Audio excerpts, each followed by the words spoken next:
नमस्कार दोस्तों, IT exam गुरुजी में आपका फिर से स्वागत है। सूचना साइट के लिए ऑपरेटिंग सिस्टम की लास्ट यूनिट पढ़ रहे थे, जिसमें अपन पढ़ रहे थे ऑपरेटिंग सिस्टम की सिक्योरिटी के बारे में। तो इससे पहली वीडियो में मैंने बेसिक इंट्रोडक्शन दिया था आपको, वायरस क्या होता है, यानी ऐसे प्रोग्राम जिनको कुछ ना कुछ इनपुट चाहिए तभी वो एक्टिवेट होते हैं, उनको वायरस कहते हैं। वर्म्स को कोई भी इनपुट नहीं चाहिए, वो सेल्फ प्रोपेल्ड होते हैं। ट्रोजन हॉर्स ऐसे सॉफ्टवेयर जो खुद को असली सॉफ्टवेयर बताकर दिखाते हैं कि मैं लेजिमिनेट सॉफ्टवेयर हूं, मुझे डाउनलोड कर लो, और उसके अंदर एक मॉलिशियस कोड होता है, उसको ट्रोजन हॉर्स कहते हैं अपन। ऐसे सॉफ्टवेयर जो कंप्यूटर में अपनी एक्टिविटी की जासूसी करते हैं उनको स्पाईवेयर कहते हैं। और इन सबको मिलाकर अगर अपन बोले तो उनको मॉलवेयर कहते हैं। क्या कहते हैं? मॉलवेयर कहते हैं। और काफी सारी चीजें पढ़ी थी, हैकर्स के बारे में पढ़ा था कि जो व्हाइट हैट हैकर्स होते हैं, सॉरी ब्लैक हैट हैकर्स होते हैं, उनको अपन क्या कहते हैं? अनएथिकल हैकर कहते हैं। ब्लैक हैट हैकर्स को अनएथिकल हैकर कहते हैं, व्हाइट हैट हैकर को अपन क्या कहते हैं? एथिकल हैकर कहते हैं। यानी वो परमिशन से ही आपकी सिस्टम के अंदर एंट्री करते हैं। और ये जो हैं ब्लैक हैट हैकर, ये आपकी विदाउट परमिशन आपके ऑर्गेनाइजेशन के सिस्टम में एंटर करते हैं और कोई ना कोई नुकसान पहुंचाते हैं। ब्लैक हैट हैकर्स का इरादा एक ही है, नुकसान पहुंचाना या दुर्भावनापूर्ण इरादा। व्हाइट हैट हैकर्स का ऐसा कोई इरादा नहीं है। लेकिन सबसे ज्यादा जो हैकिंग के टूल्स हैं या नेटवर्किंग सिक्योरिटी से संबंधित टूल है, वो व्हाइट हैट हैकर्स ने ही डेवलप किए हैं। जैसे एनमैप, पोर्ट स्कैन के लिए मैंने काफी सारे आपको टूल भी बताए थे। उन टूलों को, डिस्नेप टूल, उन टूलों को याद रखना थोड़ा सा, कौन सा टूल किस काम के लिए आता है वो मैंने बताया है आपको। साथ ही आज की अगली एक और पढ़ा था अपने हैकर का टाइप, उसका नाम था ग्रे हैट हैकर्स। वो ऑर्गेनाइजेशन से पहले परमिशन लेंगे, फिर नहीं, वो ऑर्गेनाइजेशन से परमिशन नहीं लेते, वो सीधा किसी ऑर्गेनाइजेशन में कमी ढूंढ देंगे सिस्टम में, फिर उसके बाद उस ऑर्गेनाइजेशन से कांटेक्ट करेंगे कि आपके सिस्टम में ये कमियां हैं, और एक फीस लेंगे और उसको फिक्स कर देंगे। यानी ब्लैक और व्हाइट का कॉम्बिनेशन कह सकते हो, ग्रे हैट हैकर्स। ठीक है, तो ये ब्लैक हैट हैकर्स मैंने पढ़ा दिया, व्हाइट हैट हैकर्स पढ़ा दिया था मैंने आपको। हैकर क्या होता है और हैकिंग क्या होती है ये भी मैंने आपको पढ़ा दिया था। देखिए, हैकिंग क्या है? किसी के सिस्टम में, सिंपल परिभाषा बताऊं, बहुत सिंपल, किसी के सिस्टम में उसकी बिना परमिशन के एंट्री करना, यानी अनऑथराइज एक्सेस करना किसी के सिस्टम में, वो क्या कहलाता है? हैकिंग कहलाता है। और उसके इरादे क्या हैं? वो कोई डेटा चोरी कर रहा है या डेटा डिलीट कर रहा है या डेटा को मॉडिफाई कर रहा है, वो एक अलग चीज है। ठीक है, और ऐसे लोग जो ये काम करते हैं उनको हैकर कहते हैं। ठीक है, व्हाइट हैट हो गया, ब्लैक हैट हो गया, बोटनेट्स। देखिए, बोटनेट्स के बारे में मैंने बताया था कि इंटरनेट के ऊपर एक साइबर इंफ्रास्ट्रक्चर है जिसमें लाखों करोड़ों हैक्ड या कंप्रोमाइज कंप्यूटर एक दूसरे से जुड़े हुए हैं। ठीक है, उसको क्या कहते हैं? उस जाल को क्या कहते हैं? बोटनेट कहते हैं। और बोटनेट का जो मेंबर होता है उसको ज़ॉम्बी कहते हैं। जैसे 1 करोड़ कंप्यूटर बोटनेट बना रखा है, यानी कंप्रोमाइज हैक्ड कंप्यूटर है 1 करोड़, मान लीजिए, उसमें आपका भी कंप्यूटर है, तो आपका इंडिविजुअल कंप्यूटर क्या कहलाएगा? बोट या ज़ॉम्बी। ठीक है, तो ये क्या है? एक्टिविटी कहीं और हो रही है लेकिन उसको ट्रेस कर पाना नामुमकिन है, क्योंकि वो साइबर इंफ्रास्ट्रक्चर लाखों करोड़ों कंप्यूटरों से होते हुए गया, तो ओरिजिनल एक्टिविटी को ट्रेस नहीं कर सकते वीपीएन की तरह। ठीक है, बोटनेट्स के बारे में मैंने बताया था कि ज़ॉम्बी किसे कहते हैं? जो पर्टिकुलर कंप्यूटर है जो हैक्ड या कंप्रोमाइज हो चुका है और बोटनेट का मेंबर बन चुका है, उसको अपन बोट या ज़ॉम्बी कहते हैं। ठीक है, और ये हैक्ड या कंप्रोमाइज कैसे होते हैं ये आपको फिर से मैंने बताया। गूगल पे हम कुछ भी फ्री सॉफ्टवेयर सर्च करेंगे, समझ जाओ उस फ्री सॉफ्टवेयर के साथ कोई ना कोई मॉलिशियस कोड आपके सिस्टम में इंस्टॉल होने वाला है। तो यहाँ पर देखिए, ये हैकर क्या कर रहा है, यहाँ पर इसने अपनी वेबसाइट पर कोई डाल रखा है कि एमएस ऑफिस फ्री डाउनलोड और 2021 वर्जन जो भी है, और इसने वहां से वो डाउनलोड किसी ने डाउनलोड करने की कोशिश की, तो उसके साथ देखिए ये ट्रोजन हॉर्स उसके सिस्टम को इन्फेक्ट कर दिया है। ठीक है,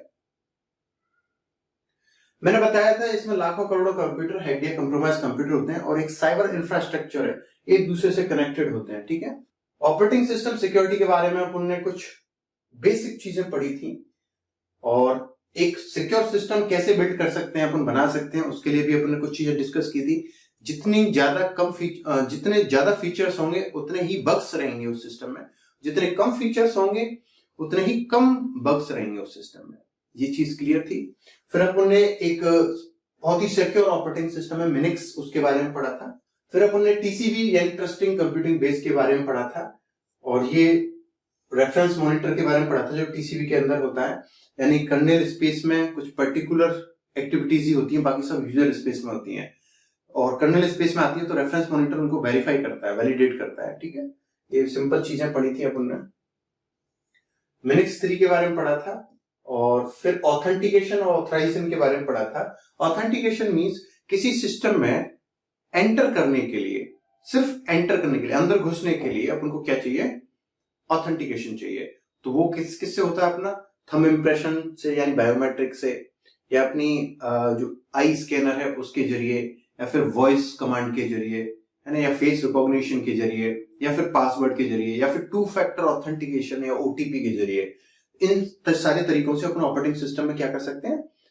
एंटर करने के लिए ऑथेंटिकेशन कर सकते हैं। ठीक है, फिर सर हमारा ऑथराइजेशन। एक बार अपन ने अगर ऑथेंटिकेशन कर लिया, मान लीजिए मेरे कंप्यूटर में पासवर्ड लगा है या फेशियल रिकॉग्निशन लगा है, तो कैमरे ने मेरा मुंह देखा, यानी आपके मोबाइल में भी होता है, आप मुंह दिखाते हो अपना फेस और रिकॉग्नाइज कर लेता है और आपको अंदर एंट्री कर देता है। वो जो फेस दिखाने वाला जो सिस्टम है वो आपका क्या कहलाएगा? ऑथेंटिकेट, यानी वो आपको ऑथेंटिकेट कर रहा है यूजर को कि ये लेजिटिमेट यानी ओरिजिनल ऑथेंटिकेटेड यूजर है या फर्जी है। ठीक है, फर्जी होगा एंट्री नहीं मिलेगी, ऑथेंटिकेट होगा एंट्री मिल जाएगी, मोबाइल खुल जाएगा आपका। मोबाइल खुलने के बाद आप वीएलसी मीडिया प्लेयर चला रहे हो या कोई इमेज ओपन कर रहे हो, वो रिसोर्स कहलाएंगे। आपको कौन से रिसोर्स यूज करने की परमिशन है वो किस में आएगी? वो आपकी ऑथराइजेशन में आएगी। ठीक है, ये भी मैंने बहुत अच्छे तरीके से बताया था आपको, लेकिन आज जो मैं बता रहा हूँ वो बहुत आसान परिभाषा बता रहा हूँ। सिक्योरिटी को मेजर करने के लिए कुछ लेवल बताए थे, जैसे मैंने फिजिकल लेवल पर, ह्यूमन लेवल पर, नेटवर्क लेवल पर, ओएस लेवल पर। फिजिकल लेवल यानी फिजिकली जैसे मेट्रो है, तो भारत में मेट्रो को सीआरपीएफ के जवान सिक्योरिटी देते हैं, उसको मेट्रो सिस्टम को देते हैं। इसी तरीके से जो बड़े बड़े इसरो वगैरह के सर्वर हैं, वहां कमांडोज यानी आर्म फोर्सेस के कमांडोज उनकी सुरक्षा करते हैं, तो वो फिजिकल लेवल कहलाएगा। दूसरा है सर ह्यूमन लेवल। इसमें प्रत्येक अपन जो यूजर है या ह्यूमन है उसको ऑथेंटिकेट करते हैं। ठीक है, नेटवर्क लेवल पर इसमें आईपी फिल्टरिंग जैसे काम करते हैं अपन। ओएस लेवल पर password, OTP, facial recognition system, ये सारे हो गए। ठीक है, अब देखिए sir, buffer overflow attack. Buffer overflow attack नाम से ऐसा कुछ लग रहा है कि ये कुछ अजीब सा टॉपिक है, लेकिन कोई अजीब टॉपिक नहीं है। बफर ओवरफ्लो अटैक मतलब आपके सिस्टम में कोई ना कोई कमी रह गई है और वहां से उस कमी में से होते हुए अपन सिस्टम में अटैक कर सकते हैं, उसी को अपन क्या बोलते हैं? बफर ओवरफ्लो अटैक बोलते हैं। इसके बहुत सारे, बहुत ब्रॉड कैटेगरी है, लेकिन वहां तक अपन को जाना ही नहीं है, वरना आप कंफ्यूज हो जाओगे किसमें? वायरस में, वॉर्म्स में, ट्रोजन हॉर्स में, रूट किट में, और उसके बाद मॉलवेयर में, स्पाईवेयर में, कीलॉगर में, है ना। तो मैं आपको कंफ्यूज नहीं करना चाहता, मैं बस इतना बता रहा हूं कि बफर ओवरफ्लो अटैक क्या है। इसको अपन शुरू करते हैं, बफर ओवरफ्लो अटैक को। सामान्यतः बफर ओवरफ्लो सिस्टम में उपस्थित वल्नरेबिलिटी, सिस्टम में उपस्थित वल्नरेबिलिटी को अपन क्या कहते हैं? बफर ओवरफ्लो कहते हैं। ठीक है, और ये सिस्टम के अलावा सिस्टम पर रन होने वाली किसी भी एप्लीकेशन में हो सकते हैं। मान लीजिए आप विंडोज एक्सपी यूज कर रहे हो, तो विंडो एक्सपी में मुझे पता है कमियां हैं। अगर मान लो आप विंडो 11 यूज कर रहे हो, मुझे पता है विंडो 11 में कमियां नहीं है, लेकिन विंडोज 11 में आपने कोई सॉफ्टवेयर डाल रखा है, उसके अंदर वो कमियां हैं, तो मैं वहां से अटैक कर सकता हूं। ठीक है, तो जरूरी नहीं है सिस्टम या सिस्टम के ऊपर रन होने वाले जो सॉफ्टवेयर है उनमें भी कोई वल्नरेबिलिटी है, तो मैं वहां से भी अटैक कर सकता हूं। ठीक है, तो यहां पर कह रहे हैं ये सिस्टम के अलावा यानी या तो सिस्टम पे या फिर सिस्टम पर रन होने वाले किसी भी एप्लीकेशन में हो सकते हैं। ठीक है, बफर ओवरफ्लो एक वल्नरेबिलिटी है जिसके जरिए मॉलिशियस एप्लीकेशन बिना वैलिड एक्सेस के सिस्टम में एंटर कर जाती है। इसको समझिए, मान लीजिए मेरे पास एक ऐसा मॉलिशियस कोड है, एक डेंजरस पीस ऑफ कोड है, या कोई हैकिंग का कोड है एग्जीक्यूटेबल, और मैं विंडोज में घुसने की कोशिश कर रहा हूं लेकिन नहीं घुस पा रहा। लेकिन फिर भी मैंने विंडोज के ऊपर जो अदर एप्लीकेशन रन हो रही, काफी सारे सॉफ्टवेयर, एप्लीकेशन सॉफ्टवेयर, विंडोज तो क्या है? सिस्टम सॉफ्टवेयर, लेकिन सिस्टम सॉफ्टवेयर के ऊपर काफी सारे एप्लीकेशन सॉफ्टवेयर रन होते हैं। तो मैंने एक ऐसा वल्नरेबिलिटी ढूंढा, फाइंड आउट किया कि मैं अपने डेंजरस पीस ऑफ कोड को उस सॉफ्टवेयर के जरिए सिस्टम में बिना एक ऑथेंटिकेशन के एग्जीक्यूट करा सकता हूं।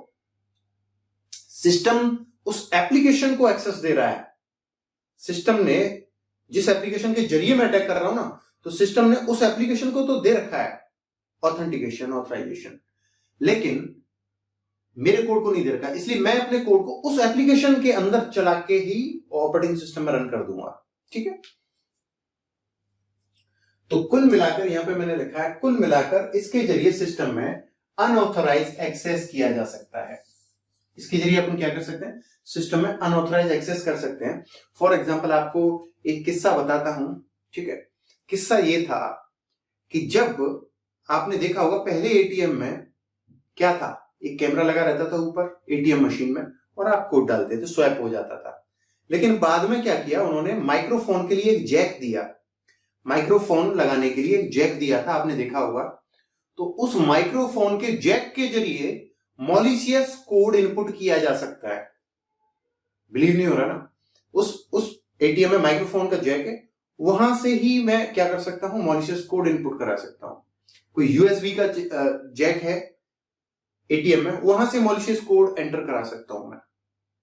समझ गया। और बायोमेट्रिक, तो बायोमेट्रिक भी दे रखा है, लेकिन वो मैं बताना नहीं चाहूंगा आपको, क्योंकि आप उसका मिस यूज करोगे। यानी अपन कई तरीकों से बायोमेट्रिक से मैं क्या कर सकता हूं, मैं कोई कोड अंदर नहीं डाल सकता बायोमेट्रिक से, वो तो सिर्फ क्या आपका ऑथेंटिकेशन सर्विस है, लेकिन उसको बाईपास किया जा सकता है उस ऑथेंटिकेशन सर्विस को भी। ठीक है, तो सर बफर ओवरफ्लो अटैक क्या हो गया, किसी सिस्टम में कोई कमी है, कोई बग है, या फिर सिस्टम के ऊपर अदर एप्लीकेशन रन हो रही हैं, वहां पर कोई कमी है, बग है, वल्नरेबिलिटी है, वहां पर अपन क्या कर रहे हैं, अपने कोड को, मॉलिशियस कोड को डालकर सिस्टम पर क्या कर रहे हैं, अनऑथराइज एक्सेस कर रहे हैं। ठीक है, अच्छा देखिए, जो रूट किट है वो क्या करती है, वो पूरा पूरा एडमिनिस्ट्रेटिव एक्सेस ले लेती है, पूरा का पूरा क्या ले लेती है, एडमिनिस्ट्रेटिव एक्सेस। उसको चलो आगे पढ़ेंगे। तो अब प्रश्न ये है कि कैसे अनऑथराइज यूजर या फिर अनऑथराइज अटैकर सिस्टम तक पहुंच सकता है। तो इसका आंसर है सिस्टम में उपस्थित फ्लोज के जरिए। सिस्टम में काफी सारे फ्लोज होते हैं, जैसे मैंने बताया कि एमएस ऑफिस रन हो रहा है आपके सिस्टम में, या इंटरनेट डाउनलोड मैनेजर रन हो रहा है आपके सिस्टम में। तो जब इंस्टॉल किया तभी आपको सिस्टम ने उसको परमिशन दे दी कि ये रन हो सकता है, क्योंकि एडमिनिस्ट्रेटर ने इंस्टॉल किया है वो। लेकिन मैं क्या कर रहा हूं, मैं उस एप्लीकेशन के जरिए अपना अटैक कर रहा हूं, सिस्टम समझेगा आईडीएम कर रहा है ये सब काम। हालांकि आजकल ऐसे ऐसे एंटीवायरस आ गए हैं, वो इन अटैक को 90% रोकने की संभावना रखते हैं अपने अंदर, वो ब्लॉक कर देते हैं उस सर्विस को। उसको लगता है कि इसका एक अजीब सा बिहेवियर है इस प्रोसेस का, तो वो उस प्रोसेस को ब्लॉक कर देते हैं। ठीक है, तो ये बस अपन को पढ़ना है, करना थोड़ी है, अपन को पढ़ना है। देखिए, किसी सिस्टम में दो प्रकार के फ्लोज हो सकते हैं, यानी जो मैंने बताया ना कि अपन अटैक कैसे करेंगे सिस्टम में उपस्थित फ्लोज के जरिए। तो दो प्रकार के फ्लोज होते हैं, एक तो होता है ऑपरेटिंग सिस्टम या एप्लीकेशन में बग्स के कारण, तो वो मैंने आपको बता दिया, बग माने कोई कमी रहेगी, वहां वो कमी उनको सॉफ्टवेयर बनाने वालों को नहीं पता, टेस्टर्स को नहीं पता, लेकिन हैकर्स को पता है कि यहाँ पे ये कमी है, यहां से मैं अपना अटैक लॉन्च कर सकता हूं सिस्टम के अंदर। तो पहला वाला है ऑपरेटिंग सिस्टम या किसी एप्लीकेशन में बग्स के कारण, दूसरा है ह्यूमन फैक्टर के कारण। तो सबसे पहले अपन पढ़ेंगे कौन सा, ऑपरेटिंग सिस्टम या एप्लीकेशन में उपस्थित बग्स के कारण अपन बफर ओवरफ्लो अटैक कैसे कर सकते हैं। देखिए सर, ऑपरेटिंग सिस्टम को डेवलप करते वक्त जब अपन ऑपरेटिंग सिस्टम बना रहे होते हैं, अपन नहीं बनाते, माइक्रोसॉफ्ट बनाता है, मैक बनाता है, आईबीएम बनाता है, अपन नहीं बनाते, लेकिन एक जनरल सामान्यतः बात कर रहा हूं कि जैसे मान लीजिए माइक्रोसॉफ्ट कंपनी के इंजीनियर कोई क्या कर रहे हैं, कोई ऑपरेटिंग सिस्टम बना रहे हैं, मान लो विंडोज 12 बना रहे हैं, मान लो अभी 11 ही है, लेकिन आगे क्या आएगा, विंडोज 12 आएगा, तो मान लीजिए वो विंडोज 12 बना रहे हैं। ठीक है, ऑपरेटिंग सिस्टम को डेवलप करते वक्त, यानी नया ऑपरेटिंग सिस्टम बनाते वक्त ऑपरेटिंग सिस्टम के कोड में बग रह जाते हैं, बिल्कुल रह जाते हैं सर। मैं विंडो एक्सपी और 7 इनमें बग्स हैं, मुझे पता है कहां कहां पे बग है ना, और काफी सारे, मुझे नहीं, जो आईटी के बंदे हैं जो एक एडवांस लेवल पे जानते हैं, जानकारी, चीजों को जानते हैं, उन सबको पता है कि कहां कहां पे बग हैं। हम उन बग के जरिए इन ऑपरेटिंग सिस्टम्स को बाईपास कर सकते हैं। ठीक है, तो कैसा भी सिस्टम बनाओ, और ऑपरेटिंग सिस्टम में तो बहुत सारे फीचर है, मैंने कहा था जितने ज्यादा फीचर उतने ज्यादा बग रहने के चांसेस होते हैं। तो ऑपरेटिंग सिस्टम बना रहे हैं तो उसमें यानी अनगिनत कोड ऑफ लाइन होती हैं, अनगिनत कोड ऑफ लाइन होती हैं, तो वहां पर बग्स रहना तो जाहिर सी बात है, यानी बग रह जाएंगे। तो ऑपरेटिंग सिस्टम डेवलप करते वक्त ऑपरेटिंग सिस्टम के कोड में बग रह जाते हैं, क्योंकि जैसा कि मैं आपको पहले भी बता चुका हूं, क्या बता चुका हूं मैं आपको पहले, कि मॉडर्न ऑपरेटिंग सिस्टम यानी डेस्कटॉप या सर्वर में बहुत ज्यादा पीस ऑफ कोड होते हैं, ठीक है, यानी बहुत ज्यादा कोड लाइंस होती हैं। उदाहरण के तौर पर लिनक्स की करंट कर्नेल में 10 मिलियन से भी ज्यादा लाइंस ऑफ कोड है। यानी लिनक्स ऑपरेटिंग सिस्टम की मैं बात करूं तो उसकी जो कर्नेल है उसमें 10 मिलियन से ज्यादा क्या है, लाइंस ऑफ कोड है। यानी देखिए 10 मिलियन लिनक्स ऑपरेटिंग सिस्टम में सिर्फ कर्नेल में, सिर्फ मैं कर्नेल मॉड्यूल की बात कर रहा हूं जिसमें 10 मिलियन से ज्यादा कोड ऑफ लाइंस है, और बाकी के जो मॉड्यूल है उनके लिए भी काफी सारे होंगे कोड ऑफ लाइन। तो ऑपरेटिंग सिस्टम जब इतना कॉम्प्लिकेटेड बनता है, लगता बहुत आसान है, ऑपरेटिंग सिस्टम के बराबर कॉम्प्लिकेटेड चीज कोई है नहीं। एक सामान्य ऑपरेटिंग सिस्टम की बात करूं, जैसे क्रोमियम है गूगल कंपनी का, और ये बहुत, और मोबाइल के ऑपरेटिंग सिस्टम है, ये कॉम्प्लिकेटेड नहीं होते। इनको एक सिंगल बंदा, क्रोमियम को तो नहीं, पर मोबाइल वाले जो ओएस की बात कर रहा हूं उसको 2-4 बंदे मिलकर बना सकते हैं 6 महीने में, साल भर में। लेकिन सर ये विंडोज है ना, इसमें लाखों इंजीनियर्स माइक्रोसॉफ्ट के, और सालों तक काम करते हैं, तब जाके इनको क्या मिलता है, एक ऑपरेटिंग सिस्टम डेवलप हो पाता है। हालांकि फिर भी वो पता है क्यों जल्दी कर लेते हैं, जैसे विंडो 11 है तो सारा पीस ऑफ कोड पहले से ही लिखा हुआ है इनके पास, विंडो 11 वाला। अब विंडो 12 बनाना है तो उसमें सिर्फ उन मॉड्यूल्स में थोड़ा थोड़ा फीचर्स चेंज करेंगे ये विंडो 11 वाले में, पुराने वाले में, और फिर रन कराएंगे तो विंडो 12 बन जाएगा। लोगों को वो चेंज कर देंगे, उसका नाम चेंज कर देंगे, सर्विसेज चेंज कर देंगे, कुछ नया फीचर लाना है तो वो एग्जिस्टिंग कोड में ही कर देंगे सब कुछ। उसमें भी सालों लग जाती है लाखों लोगों को। एक नया, एक फ्रेश शुरुआत से, फर्स्ट लाइन से अगर लिखे ना माइक्रोसॉफ्ट के, तो उसको 10 साल लग जाएंगे। ठीक है, तो कहने का मतलब जो ऑपरेटिंग सिस्टम है उनमें बहुत ज्यादा कोड ऑफ लाइंस होती हैं जिनकी वजह से बग रह जाते हैं। ठीक है, और सभी जानते हैं कि ये कोड विभिन्न प्रोग्रामर्स के द्वारा लिखे जाते हैं। अब भाई एक प्रोग्रामर तो लिख नहीं रहा ना, वो लिख पाएगा कभी, तो अपन वहां पे क्या लाखों हजारों लाखों क्या होते हैं, इंजीनियर्स होते हैं, सॉफ्टवेयर डेवलपर्स होते हैं जो कोड को लिखते हैं। ठीक है, जिसकी वजह से कई सारे बग्स रह जाते हैं। अब मान लीजिए मेरी कोई सॉफ्टवेयर कंपनी है और उसमें 100 एम्प्लॉय मान लेते हैं, 100 एम्प्लॉय उसमें क्या करते हैं, सॉफ्टवेयर डेवलपमेंट करते हैं, प्रोग्रामर्स हैं वो, और सब अपने अपने अलग अलग, मैंने उनको मॉड्यूल दे रखे हैं जिन पर वो काम करते हैं, और उनको उनमें 100 में क्या गारंटी है कि सबके कोड यानी सबके जो मॉड्यूल हैं वो बग फ्री हैं? कोई गारंटी नहीं है। हो सकता है 10-15 ने बहुत ज्यादा बग्स छोड़े हों, लेकिन टेस्टिंग में पकड़ में नहीं आ रहे वो, और बाद में पकड़ में आ रहे हैं। ठीक है, तो बहुत सारे प्रोग्रामर जब किसी चीज को लिखते हैं तो जाहिर सी बात है कहीं ना कहीं ये कोड विभिन्न प्रोग्रामर्स के द्वारा लिखे जाते हैं, जिसकी वजह से कई सारे बग्स रह जाते हैं। क्या रह जाते हैं? बग्स रह जाते हैं। ठीक है सर, तो ये है ऑपरेटिंग सिस्टम या एप्लीकेशन में उपस्थित बग्स के कारण अपन बफर ओवरफ्लो अटैक कर सकते हैं। मान लीजिए, देखिए विंडो एक्सपी का बताता हूं, सिस्टम में उपस्थित एक बग रह गया था जिसमें अल्ट कंट्रोल डिलीट दबाते थे तो लॉगिन स्क्रीन का एक पॉपअप आ जाता था। वहां पर यूजर में भी अपन एडमिनिस्ट्रेटर लिखते थे, यूजर नेम में, पासवर्ड में भी एडमिनिस्ट्रेटर लिख दो, आप सिस्टम में एंटर हो जाओगे, आप सिस्टम के सारे रिसोर्सेज को यूज कर पाओगे। तो वो क्या है, वो ऑपरेटिंग सिस्टम में जो बग रह गया उसके कारण वो अटैक लॉन्च हो पाया। ठीक है, तो ऐसे में अगर अटैकर बग्स को फाइंड कर ले, यानी जो बग रह गए हैं नया ऑपरेटिंग सिस्टम बनाते वक्त, और कोई अटैकर है उसने वो फाइंड कर लिया कि यार ये तो यहाँ पे बग है, यहां से तो अपन एंट्री कर सकते हैं, तो वो बग्स को ऑपरेटिंग सिस्टम में एक्सप्लॉइट कर ऑपरेटिंग सिस्टम में एक्सेस गेन कर सकता है। देखिए काफी सारे तरीके हैं सिस्टम में अनऑथराइज एक्सेस करने के।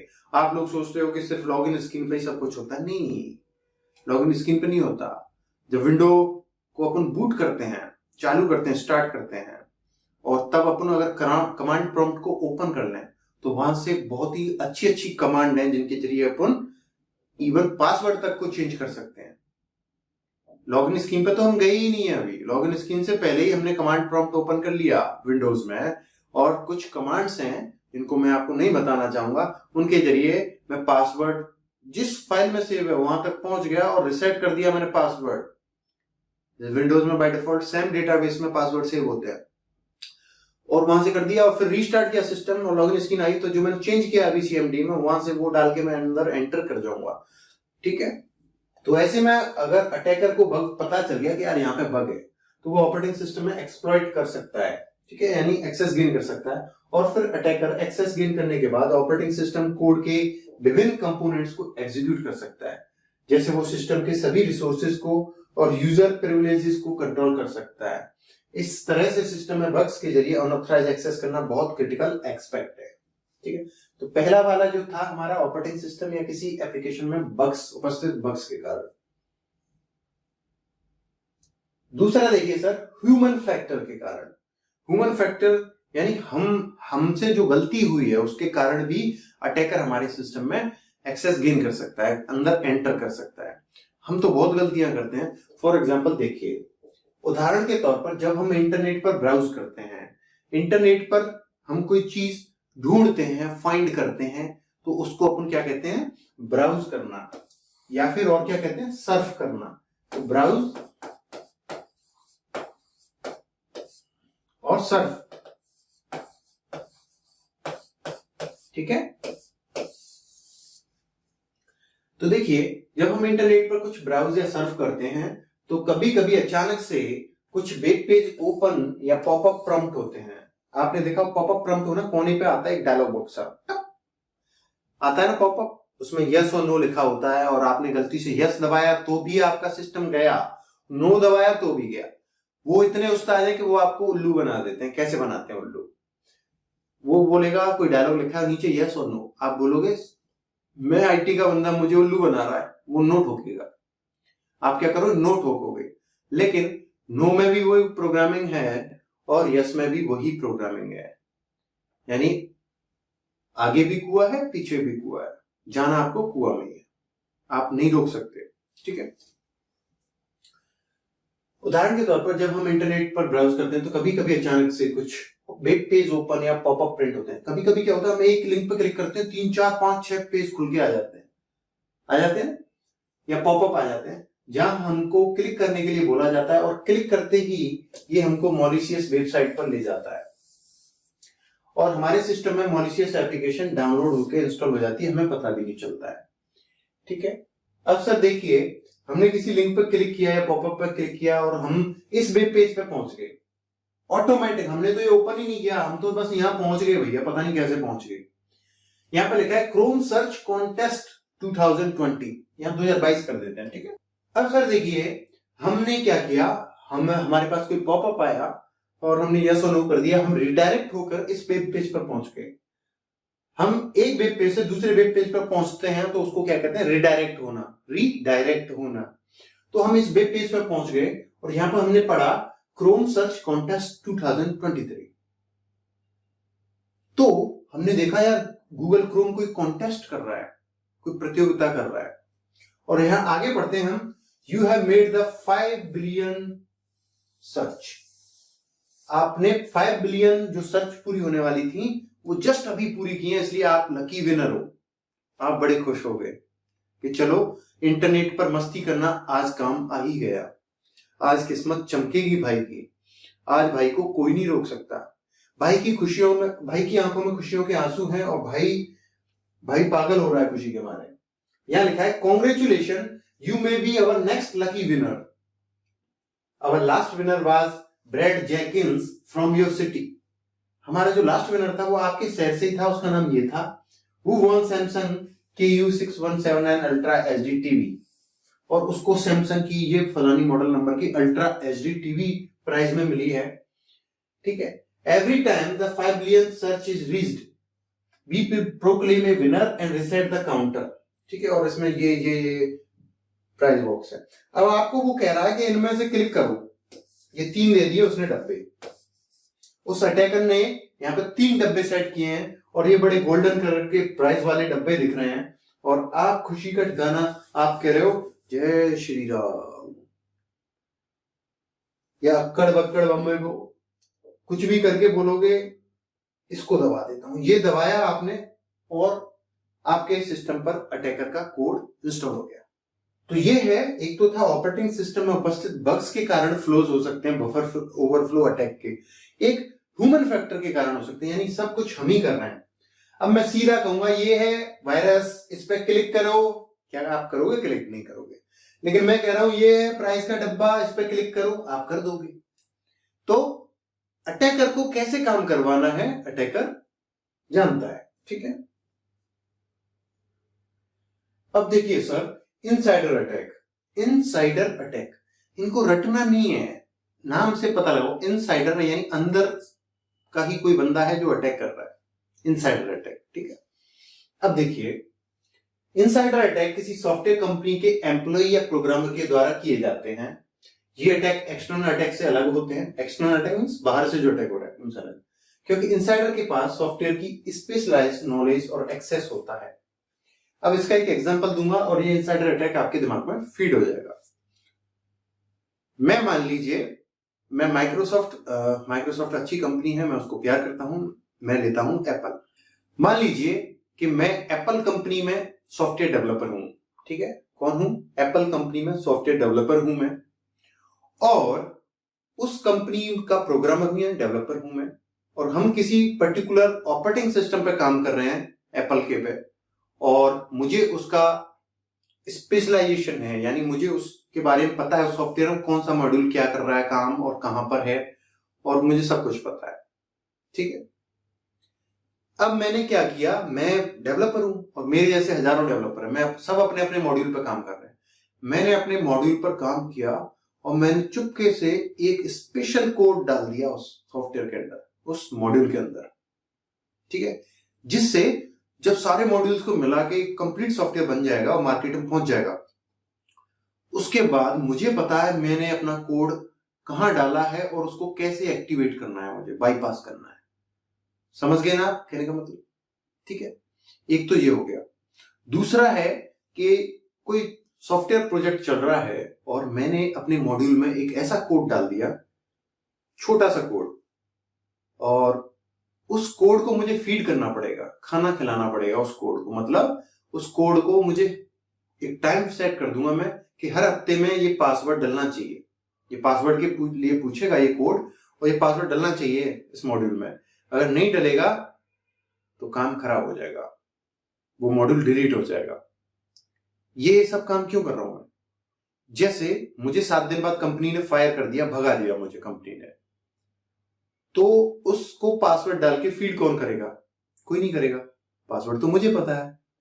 तो ऐसे में क्या होगा, वो सॉफ्टवेयर कंपनी मुझे ढूंढते हुए वापस आएगी कि सॉरी, हमने आपको फायर किया, आप वापस ज्वाइन करिए। ठीक है, तो ये है, इनको आगे बढ़ेंगे तो और अच्छे तरीके से समझ में आएगा। तो देखिए सर, इनसाइडर अटैक, तो इनसाइडर अटैक में सबसे पहले अपन पढ़ रहे हैं लॉजिक बॉम्ब। इस मेथड में कंपनी का प्रोग्रामर एक डेंजरस पीस ऑफ कोड लिखता है। क्या लिखता है? एक डेंजरस पीस ऑफ कोड लिखता है, जिसको क्या कहते हैं? लॉजिक बॉम्ब कहते हैं। क्या कहते हैं? लॉजिक बॉम्ब कहते हैं। और फिर उसको किसी डिवाइस में डालकर चुपके से कंपनी के प्रोडक्शन सिस्टम में इंसर्ट कर देता है। कहां इंसर्ट कर देता है? कंपनी के प्रोडक्शन सिस्टम में इंसर्ट कर देता है। उसके बाद इस लॉजिक बॉम्ब प्रोग्राम को रोजाना या हफ्ते में एक बार पासवर्ड डालकर फीड करना पड़ता है।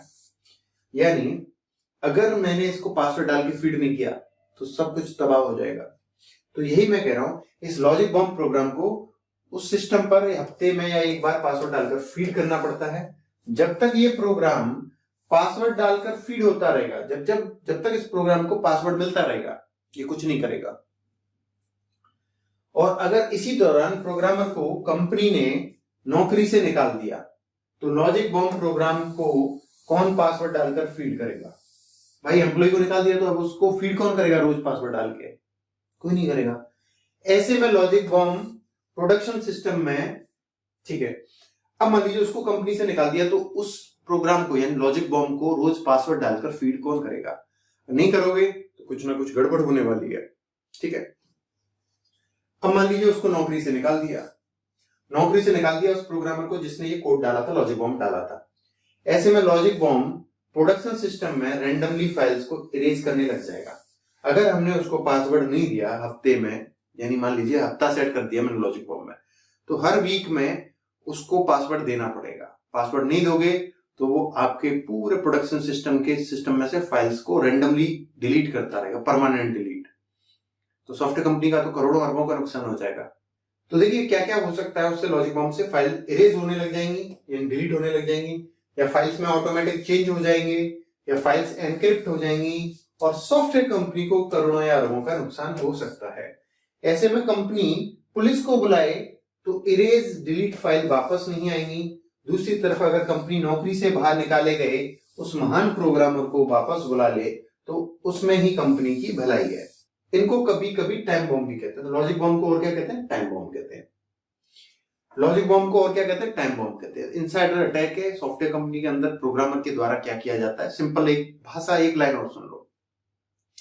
इनसाइडर अटैक, सॉफ्टवेयर कंपनी के प्रोग्रामर क्या करते हैं, सॉफ्टवेयर कंपनी के प्रोडक्शन सिस्टम में एक डेंजरस पीस ऑफ कोड डाल देते हैं जिसको लॉजिक बॉम्ब कहते हैं या टाइम बॉम्ब भी कहते हैं। टाइम बॉम्ब में आप जाते हो पर्टिकुलर टाइम पे फटता है वो। ऐसे ही यह भी पर्टिकुलर टाइम तक अगर इसको नहीं रोका, समय समय पर इसको खाना देना पड़ता है, यानी पासवर्ड डालने के फीड करना पड़ता है।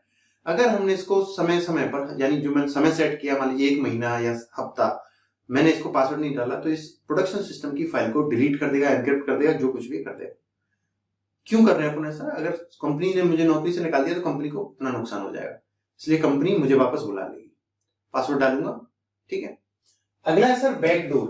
बैकडोर मैंने अभी बताया था कि कोई सॉफ्टवेयर अपन बना रहे हैं और उसको परचेज करने वाला सॉफ्टवेयर मान लीजिए कोई सॉफ्टवेयर है जो बाजार में $1000 का मिलेगा, लेकिन मैं उस टीम में था जिसने वो सॉफ्टवेयर बनाया था, तो मैंने अपने लिए एक special login ID, user name और पासवर्ड सेट कर दिया उसमें कोड में, सॉफ्टवेयर को बनाते वक्त। तो मुझे वो हमेशा फ्री में, यानी मैं बाजार से मैंने नेट से डाउनलोड किया लेकिन परचेज नहीं किया है। परचेज वाली लिंक पर क्लिक किया तो वहां पर मैं स्पेशल चीज डालूंगा और मेरा एक्टिवेट हो जाएगा फ्री में। तो इसमें क्या होता है, कंपनी वाले क्या करते हैं, कुछ जानबूझकर प्रोग्रामर बग छोड़ते हैं जिससे वो उसका फायदा उठा सके उस सॉफ्टवेयर का बाद में, ठीक है। बैकडोर, इस मेथड में कंपनी का इनसाइडर प्रोग्रामर किसी स्पेसिफिक सॉफ्टवेयर सिस्टम में एक कोड इंसर्ट कर देता है। जैसे किसी सॉफ्टवेयर के डेवलपमेंट के दौरान उसमें लॉगिन का ऑप्शन भी डेवलप किया गया है, जिससे भविष्य में कोई भी यूजर इस सॉफ्टवेयर को यूज करने से पहले लॉगिन आईडी और पासवर्ड डालकर ही अंदर एंटर होगा। ऐसे में प्रोग्रामर चुपके से एक डिफॉल्ट लॉगिन नेम कोड में जोड़ देता है और पासवर्ड कुछ भी हो, इससे कोई फर्क नहीं पड़ता। यहां दिए गए डायग्राम में आप देख सकते हैं, यहां प्रोग्रामर ने डिफॉल्ट नेम कोड में जोड़ दिया है और फिर ये सॉफ्टवेयर दुनिया में कहीं भी हो, प्रोग्रामर उस पर लॉगिन कर सकता है, ठीक है। अगला देखिए sir, login spoofing. Login spoofing मतलब इसके नाम से पता चल रहा है कि लॉगिन के दौरान हमें उल्लू बनाना। लॉगिन के दौरान हमें उल्लू बनाना, जैसे आप कंपनी के सिस्टम में या खुद के लैपटॉप में स्टार्ट करते हो कंप्यूटर को, तो लॉगिन स्क्रीन आती है जहां पर हम अपना क्या डालते हैं, पासवर्ड डालते हैं, ठीक है सर। तो हैकर या अटैकर क्या करते हैं, वैसी ही एक लॉगिन स्क्रीन बना देते हैं और उसमें उसको आपकी जो ओरिजिनल लॉगिन स्क्रीन है उससे पहले वो एग्जीक्यूट होकर आपको दिखती है।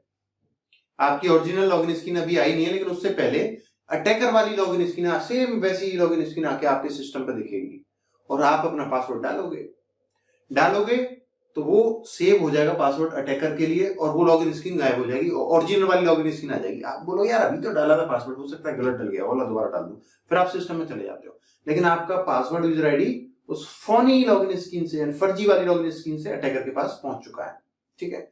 इसको बोलते हैं लॉगिन स्पूफिंग, ठीक है। इसमें एक फेक नकली लॉगिन स्क्रीन बनाई जाती है जिसमें डाला गया लॉगिन नेम, जिसमें अपन क्या डालेंगे लॉगिन स्क्रीन में, लॉगिन नेम और पासवर्ड डालते हैं हम लॉगिन स्क्रीन में, एक सीक्रेट फाइल में सेव हो जाता है। यूनिवर्सिटीज या कंपनीज में आप अपने यूजर आईडी और पासवर्ड से किसी भी सिस्टम पर लॉगिन कर सकते हैं। मान लीजिए मोहित चौधरी, कोई बंदा है मोहित चौधरी जो कि एक हैकर है। कौन है वो? एक हैकर है मोहित चौधरी। मोहित चौधरी ने इसके लिए एक प्रोग्राम लिखा जिसमें फेक लॉगिन स्क्रीन दिखाई देती है और मोहित चौधरी ने उसको एग्जीक्यूट कर दिया और उस सिस्टम को छोड़ के चला गया। कॉलेज के एमआईएस सिस्टम पर थोड़ी देर बाद कोई और बंदा आया, उसने अपना लॉगिन आईडी पासवर्ड डाला तो वो जो नकली फेक लॉगिन स्क्रीन मोहित चौधरी ने बनाई उसमें चला गया उसका ओरिजिनल यूजर आईडी पासवर्ड, ठीक है।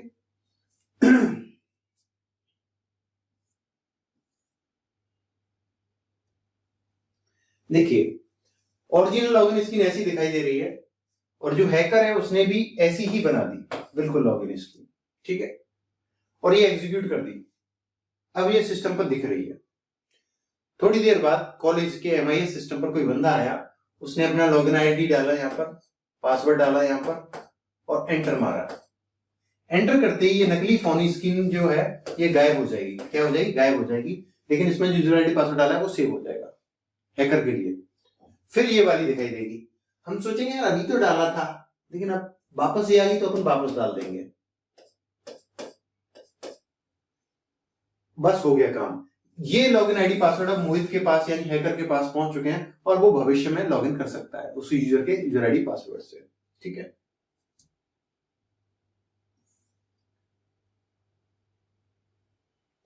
अगला देखिए मॉलवेयर। तो मैंने बताया था कि जितने भी हैं ये वायरस, वॉर्म्स, ट्रोजन हॉर्स, इनको अपन जनरल भाषा में क्या कहते हैं? मॉलवेयर कहते हैं। क्या कहते हैं? मॉलवेयर कहते हैं। तो मॉलवेयर के बारे में पढ़ते हैं। ऐसे मॉलिशियस सॉफ्टवेयर जिसमें ट्रोजन हॉर्स, वायरस और वॉर्म्स शामिल हैं, मॉलवेयर कहलाते हैं। आजकल मॉलवेयर इंटरनेट पर डालकर स्प्रेड किए जाते हैं। आजकल, पहले तो क्या था, फ्लॉपी वगैरह से वायरस फैलते थे। आज में 99.9% एक ही चीज से ये वायरस, बॉम्ब्स, ट्रोजन हॉर्स फैलते हैं इंटरनेट पर, कंप्यूटर्स पर, वो भी किसके जरिए? सिर्फ इंटरनेट के जरिए। इंटरनेट ही वो तरीका है जहां से ये सब अपने कंप्यूटर में आते हैं। ठीक है। साथ ही सिस्टम में एक बैकडोर इंस्टॉल कर दी जाती है जिसके जरिए मॉलवेयर भेजने वाले क्रिमिनल आसानी से विक्टिम के कंप्यूटर को कमांड देकर कुछ भी कर सकते हैं। यानी वो बोट बना देंगे, आपके कंप्यूटर को ज़ॉम्बी बना देंगे। ऐसे में इन्फेक्टेड मशीन को क्या कहते हैं? ज़ॉम्बी। और अनेक ज़ॉम्बीज का कलेक्शन क्या कहलाता है? बोटनेट, जो हमने पढ़ा है। ठीक है। जिससे एक रोबोट नेटवर्क इंफ्रास्ट्रक्चर का निर्माण होता है, जिसको साइबर इंफ्रास्ट्रक्चर भी कहते हैं। और कभी कभी बोटनेट को कंट्रोल करने वाले साइबर क्रिमिनल इनको रेंट पर भी दे देते हैं। यानी मैंने 1 करोड़ कंप्यूटर को हैक कर रखा है और कोई दूसरा अटैकर है, उसने कहा यार मुझे कोई अटैक लॉन्च करना है, मेरे पास साइबर इंफ्रास्ट्रक्चर नहीं है, तो मैं उसको अपने वाले के यूजर आईडी पासवर्ड देके उसको दे दूंगा कि यहां से अटैक लॉन्च कर ले। ठीक है। हाँ, जहां से स्पैम भेजे जाते हैं। एक बोटनेट में दुनिया भर से हजारों लाखों कंप्यूटर्स जुड़े हुए हो सकते हैं, जहां से ब्लैकमेल भी कर सकते हैं, जैसे रैनसमवेयर वायरस ने किया था। ये रैनसमवेयर वायरस क्या मांगता था? आपके कंप्यूटर को पूरा लॉक कर देता, पूरा, उसको बिल्कुल ओपन ही नहीं कर सकते आप। फिर वहां पे मैसेज आता था, इस अकाउंट में इतने रुपए डाल दो, आपका अनलॉक कर देंगे। तो काफी सारे लोगों ने पैसे डाला, खरबों रुपए कमाए इसने, सॉफ्टवेयर ने, ऐसे ही ब्लैकमेल करके। ठीक है। कुछ भी नहीं छोड़ूंगा जहां से RMSSB सोच सकता है, वहां से RMSSB अपना कितना भी दिमाग दौड़ा ले, पर मैंने भी इतना दिमाग दौड़ाया कि आप बोलोगे कुछ छोड़ा नहीं है मैंने। ठीक है। जिससे वहां पेपर में दिखे यार ये वायरस या वॉर्म्स या ट्रोजन हॉर्स या keylogger, insider attack, logic bomb, time bomb, ये क्या है, वहां सब दिखेगा आपको। कीलॉगर नाम से पता चल रहा है ये कौन सी की है, ये वाली KEY की माने चाबी। तो कीलॉगर क्या है? देखिए, कीलॉगर ऑनलाइन या फिर ऑफलाइन किसी के सिस्टम में मैंने ये कीलॉगर प्रोग्राम क्या कर दिया? इंस्टॉल कर दिया और मैं चला गया। अब जो ओरिजिनल यूजर आएगा और वो जो जो बटन कीबोर्ड में दबाएगा वो सारे के सारे मेरे पास एक फाइल में सेव होके आते रहेंगे। ठीक है। की लॉगर मतलब कंप्यूटर के कीबोर्ड में जो की होती हैं, और लॉगर मींस उन हर की का एक लॉग बना लेता है की लॉगर, और वो अटैकर को भेजता रहता है। तो इसके नाम से ही याद करना है, कंफ्यूज नहीं होना है। ठीक है। कीलॉगर क्या है? मॉलवेयर है। कभी कभी सिस्टम में कीलॉगर इंस्टॉल कर देते हैं। कीलॉगर एक ऐसा प्रोग्राम है जो यूजर के द्वारा टाइप किए गए की स्ट्रोक, यानी प्रत्येक अक्षर जो कीबोर्ड से टाइप कर रहे हो उसको रिकॉर्ड कर क्रिमिनल के पास टाइम टू टाइम भेजता है। मान लीजिए आपने जीमेल खोला, आपने अपना ईमेल आईडी डाला, पासवर्ड डाला, तो जो जो टाइप किया ना वो सब वहां पहुंच गया। तो आपका यूजर ईमेल आईडी और पासवर्ड भी किसके पास पहुंच गया? कीलॉगर के जरिए अटैकर या क्रिमिनल के पास। राइट।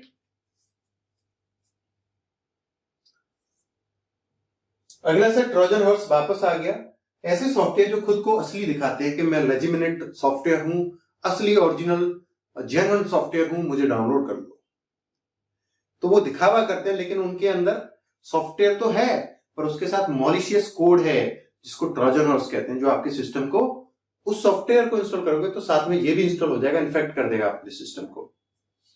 साइबर क्रिमिनल किसी लेजिटिमेट कंप्यूटर प्रोग्राम या किसी ओल्ड लेजिटिमेट प्रोग्राम के अंदर मॉलवेयर को एम्बेड कर देते हैं। एम्बेड करना मतलब ये कोई कोड है मेरा ओरिजिनल, इसी कोड में मैंने कोई मॉलिशियस कोड डाल दिया, फिर इसका बचा हुआ कोड डाल दिया, इसको रिपैक कर दिया। क्या कर दिया? रिपैक कर दिया। यहाँ एक फाइल बना दी .exe की, इस पर क्लिक करेगा तो ये सारे के सारे जो है सब एग्जीक्यूट हो जाएंगे। इसमें ये जो एरिया है यहाँ पर क्या है हमारा डेंजरस पीस ऑफ कोड है, मॉलिशियस सॉफ्टवेयर, वो भी इंस्टॉल हो गया कंप्यूटर पर। ठीक है सर। अब देखो अपन फ्री में गेम ढूंढते हैं तो गेम के जरिए भी ये काम होता है। ठीक है, कोई सॉफ्टवेयर है उसके साथ भी ये काम हो जाता है। तो हम क्या कह रहे हैं, साइबर क्रिमिनल क्या कर रहे हैं, जो ओरिजिनल सॉफ्टवेयर है उसके साथ उन्होंने क्या किया, अपना dangerous piece of code embed कर दिया, इंटरनेट पर डाल दिया, जहां से हम उसको डाउनलोड कर रहे हैं। हाँ, और साथ में जब हम उसको इंस्टॉल कर रहे हैं तो वो मॉलिशियस कोड भी उस ओरिजिनल कोड के साथ क्या हो रहा है, इंस्टॉल हो रहा है। ठीक है, इस अटैक को क्या कहते हैं सर? ट्रोजन हॉर्स अटैक कहते हैं इसको। ठीक है, फिर ये यूजर को ट्रिक करके बिना डिटेक्ट किए अपना काम, जैसे फाइल डिलीट करना, मॉडिफाई करना, फाइल एनक्रिप्ट करना, या यूजफुल डेटा या पासवर्ड, क्रेडिट कार्ड नंबर चुरा कर रिमोटली मास्टर साइबर क्रिमिनल को भेजना। यानी आपके सिस्टम का आपको पता ही नहीं है और सब काम हो रहे हैं आपके सिस्टम पे। इसलिए मैं कहता हूं गूगल से कुछ भी सर्च मत किया करो, कुछ भी डाउनलोड मत किया करो फालतू की चीज। फालतू की चीज यानी सॉफ्टवेयर, गेम और कुछ भी सॉफ्टवेयर फ्री में कुछ नहीं मिलता, सिर्फ सिवाय किसके? वायरस, वॉर्म्स, ट्रोजन हॉर्स, इन सब के। ठीक है,